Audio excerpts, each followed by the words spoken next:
সম্মানিত ভিউয়ার্স, আপনারা লক্ষ্য করেন এটা একটা অ্যান্ড্রয়েড সেটের চার্জার। 100 ভোল্ট থেকে 240 ভোল্ট পর্যন্ত সাপোর্ট করে। 50 হর্স পাওয়ার, 50 থেকে 80 হর্স পাওয়ার। আউটপুট 5 ভোল্ট আর 1.8 এম্পিয়ার। Made in China. চার্জারগুলি একটু দাম কম হওয়ার কারণে চার্জারগুলি অনেক প্রবলেম। সোল্ডারিং এর সমস্যা, যেমন ধরেন হয়তো ঝালাই খুলে যাচ্ছে, হয়তো বা লুজ কালেকশন। তো একটু রিপেয়ারিং করলে চার্জারগুলি ঠিক করা সম্ভব। আশা করা যায় আপনারা বুঝতে পারছেন আমার কথাটা। তো দেখাচ্ছি আপনাদেরকে কিভাবে ঠিক করতে হবে। তো আমার চ্যানেলটিতে সাবস্ক্রাইব করুন, লাইক শেয়ার কমেন্ট করতে ভুলবেন না, কিপটামি করবেন না ভিউয়ার্স। একটা লাইক শেয়ার কমেন্ট, একটা সাবস্ক্রাইবের জন্য এত কিছু করা। তো যাই হোক, বহুত কষ্ট করে একটা ভিডিও আপলোড করি, আপনারা এটা কখনোই খারাপ চোখে দেখবেন না। তো দেখেন আমি কিভাবে করতেছি।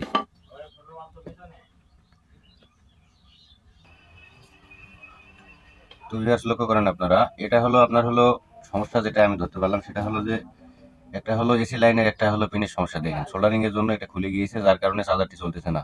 আর সিগন্যালের কাছে একটা ঝালাইয়ের সমস্যা হয়েছে। তো আপনাদের আগেও বলেছি যে সোল্ডারিং এর কারণে এই চার্জারগুলির সমস্যা। তো আপনারা সোল্ডারিং গুলো একটু ভালো করে নেবেন। তো দেখাচ্ছি আপনাদেরকে কিভাবে করবেন। আর ভিউয়ার্স, লাইক শেয়ার কমেন্টস এবং সাবস্ক্রাইব করতে ভুলবেন না, এবং বেল বাটনে ক্লিক করে দেবেন। আমার চ্যানেলের সঙ্গে থাকার জন্য আপনাদেরকে ধন্যবাদ। তো দেখেন কিভাবে কাজটি করতে হবে।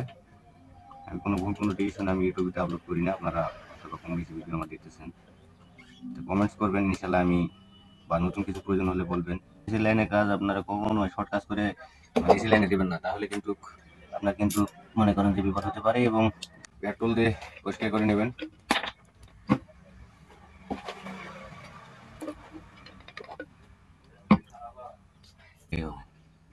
দেখেন আমি লাগাই দিচ্ছি।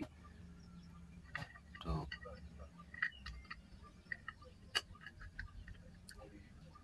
দেখেন কাজটা হয়ে গেছে।